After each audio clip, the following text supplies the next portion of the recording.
Cảm ơn quý vị trở lại với Morning Washington D.C. Để tiếp tục, với Phượng kính mời quý vị theo dõi phần tiếp theo của buổi tọa đàm đặc biệt với cựu đại sứ Bùi Diễm nhằm tìm hiểu về chiến tranh Việt Nam do Vạn-Lý thực hiện.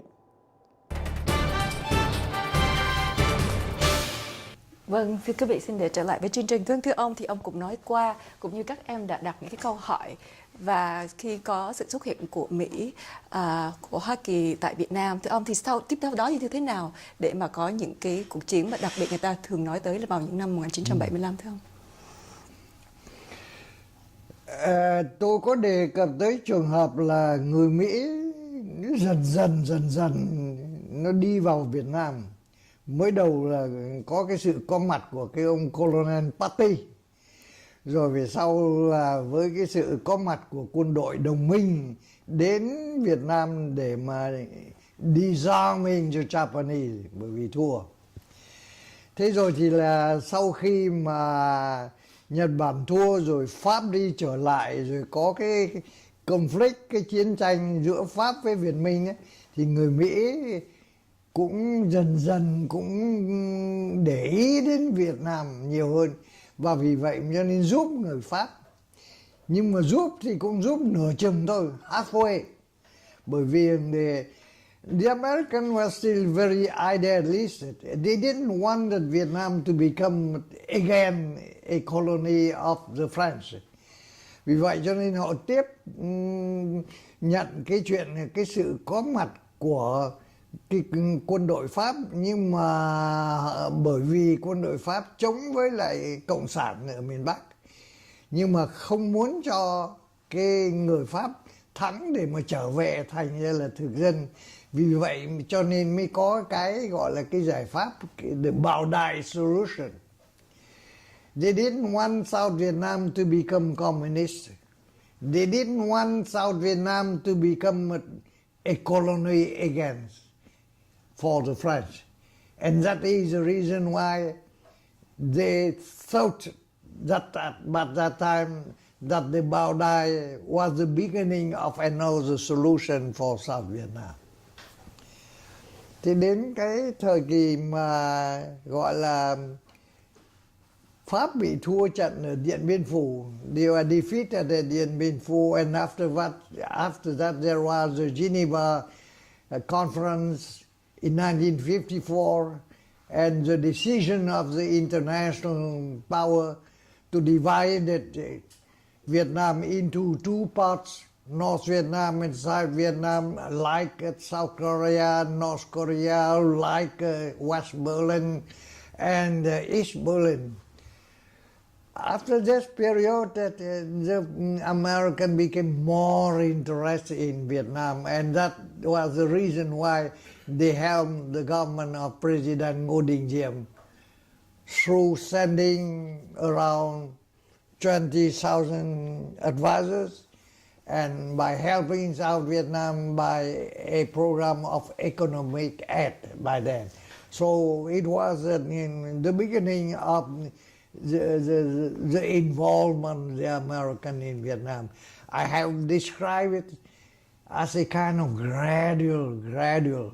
First petty, second helping the French halfway until the French were defeated, and by then helping the government of President Ngô Đình Diệm in South Vietnam.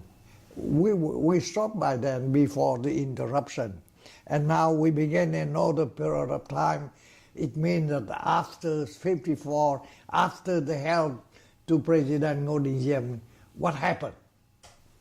Vâng. Is that the situation? Dạ vâng. Thưa quý vị, cũng như thưa ông là mọi người đều luôn đặt câu, không riêng vì giới trẻ mà mọi người đều muốn biết sau đó thì như thế nào để mà có những cái chính sách ngoại giao của Hoa Kỳ lúc đó ở cái vị trí nào đối với cái chiến tranh Việt Nam, thưa ông? Và cái thời điểm sau cái năm 54 như ông nói mà trải dài cho tới năm 75, thưa ông? Chúng ta thấy rằng thì là người Mỹ giúp chính phủ của Tổng thống Ngô Đình Diệm bằng cách gửi cho Việt Nam, sang Việt Nam gần 20.000 những cố vấn và đồng thời cũng có một chương trình giúp đỡ Việt Nam về phương diện kinh tế. Chúng ta biết cái chuyện đó là bắt đầu từ 1954 trở đi, là lúc bây giờ dưới cái thời của ông, những cái năm cuối cùng của ông Tổng thống Kennedy ở Mỹ đấy. Thế rồi tới cái thời gian mà từ 54 cho đến dần dần qua đến đầu năm 60, thì từ 54 cho đến 60 cho đến 61, 62 ấy, mình phải công nhận rằng thì là chính phủ của ông Tổng thống Ngô Đình Diệm đã cũng làm được nhiều việc, có thể nói rằng thì là giữ vững được cái miền Nam Việt Nam. Nhiều người chỉ trích cái chế độ của ông Tổng thống Ngô Đình Diệm thì cũng có những cái lý do của họ. Riêng cá nhân tôi là một cái người thích tự do thì tôi cũng không có gọi là vui lòng lắm mà ủng hộ chính phủ của ông cụ Tổng thống. Nhưng mà tôi phải công nhận rằng thì là chính phủ của ông Tổng thống Ngô Đình Diệm đã làm được nhiều việc tốt cho miền Nam Việt Nam. Miền Nam Việt Nam đã trở thành một cái nước khá tốt đẹp nếu mà đem so sánh với tất cả những cái nước gọi là những cái nước bị trị khác. I have to point it out the fact that right away before I forget it, it seems that if the French did not insist on coming back to control South Vietnam, and if the French accepted the proposal of President Roosevelt to let Vietnam to be governed by a trusteeship system, perhaps the situation in Vietnam could be different. But that is what we call an iffy question. There are thousands of iffy questions for all of us, but it is one of the iffy questions. I'm talking about this iffy question because at this period of time, Vietnam was not only the country colonized by a power. Burma, India, Indonesia, all these countries were under the control either of the British Empire or the Dutch Empire. The British government had the wisdom of giving back to India and Burma the independence. The Dutch Empire, by circumstances after the showdown of President Sukarno, gave back independence to Indonesia. Well, these countries under the control of the colonialist power, either British or French or Dutch, they regained their independence without war.